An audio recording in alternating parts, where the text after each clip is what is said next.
Bonjour tout le monde, j'espère que vous allez bien. Je vous fais un grand coucou. Je sais que tout le monde va bien.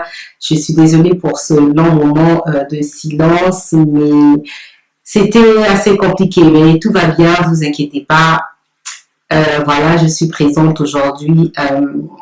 Pour ceux qui me regardent pour la première fois, vous êtes sur la chaîne Manashania.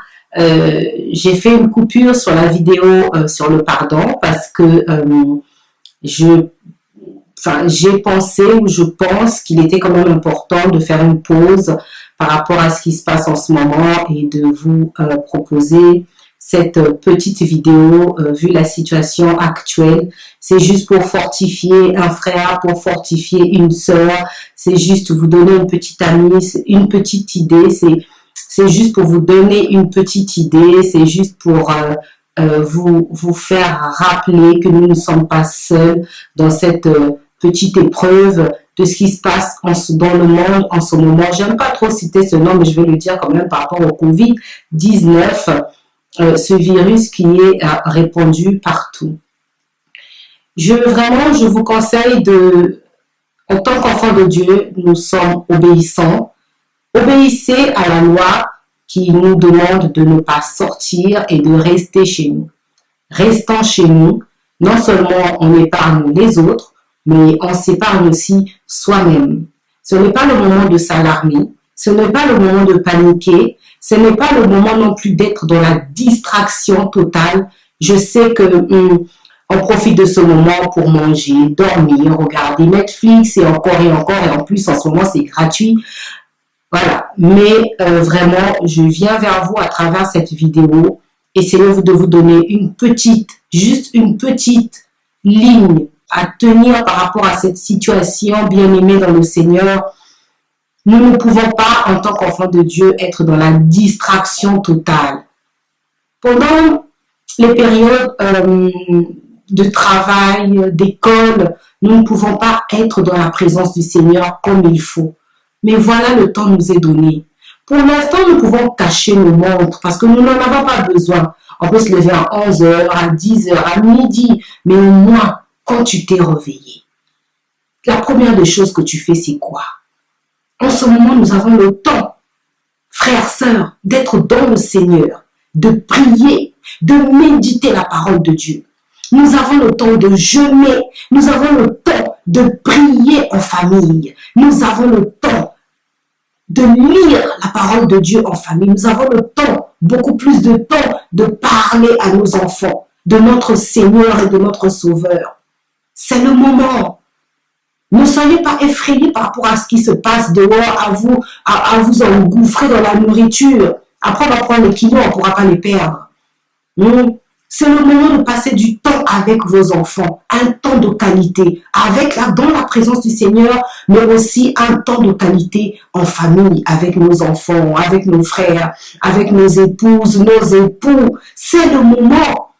Pendant le travail, tu n'as pas le temps, tu pries, tu calcules les minutes, vite, il faut que je prie, je vais rater mon bus, vite, il faut que je prie, il faut que je me couche. C'est le moment où nous n'avons plus. Le temps, c'est comme si le temps s'est arrêté. C'est le moment, mettons-nous dans la prière.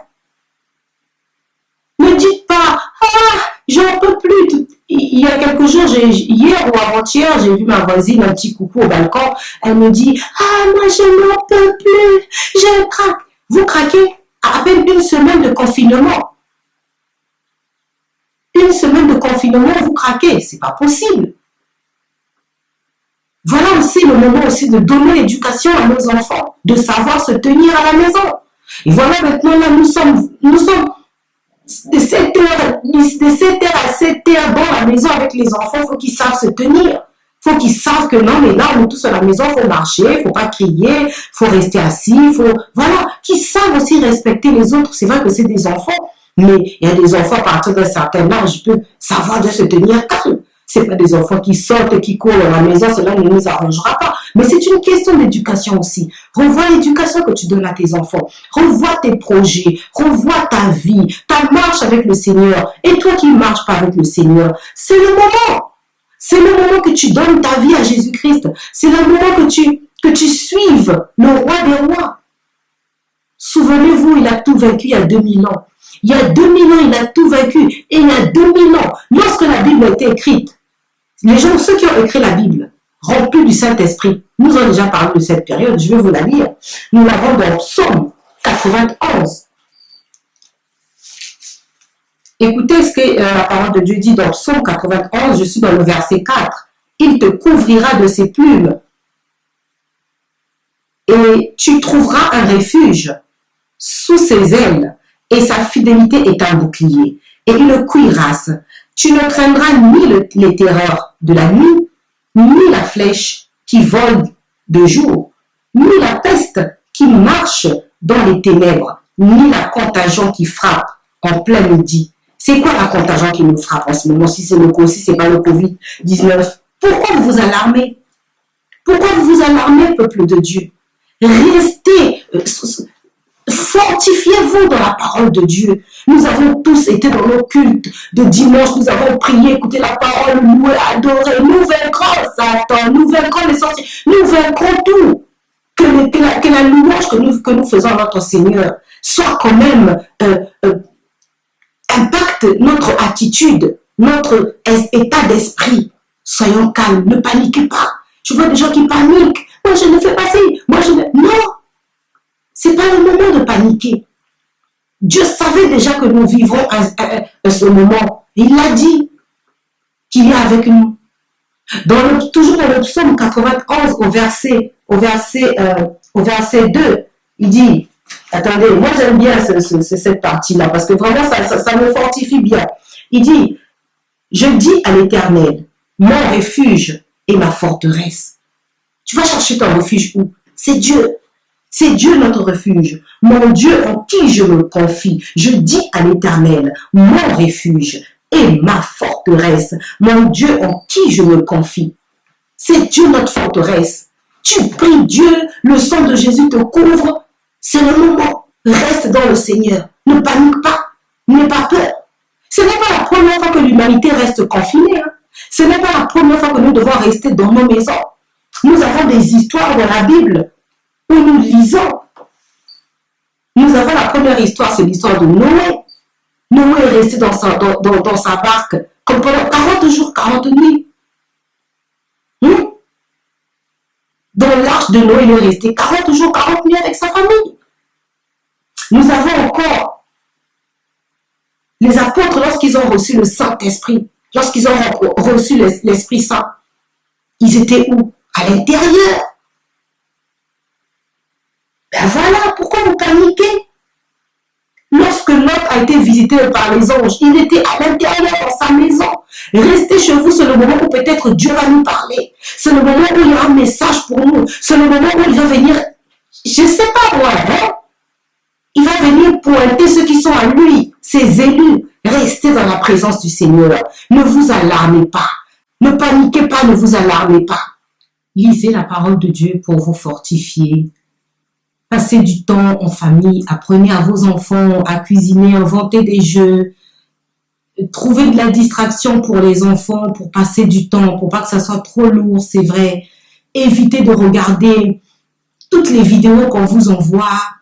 Évitez de regarder les informations inutiles qui vous mettent encore plus de peur, dans la panique, qui va mettre votre foi en doute. Cultivez votre foi dans la parole de Dieu. Évitez à vos yeux de regarder, à vos oreilles d'écouter n'importe quelle vidéo parce que vous allez paniquer, parce que vous êtes sensible, parce que vous n'allez pas le supporter. Mais lisez la parole de Dieu. C'est ça qui nous fortifie. C'est ça que nous devons écouter. Et respectons, obéissons à toutes les consignes que nous allons avoir. Prenez un masque pour sortir, mettez des gants, laissez les chaussures dehors, désinfectez les mains, nettoyez autant que possible vos intérieurs. Voilà, mes très chers.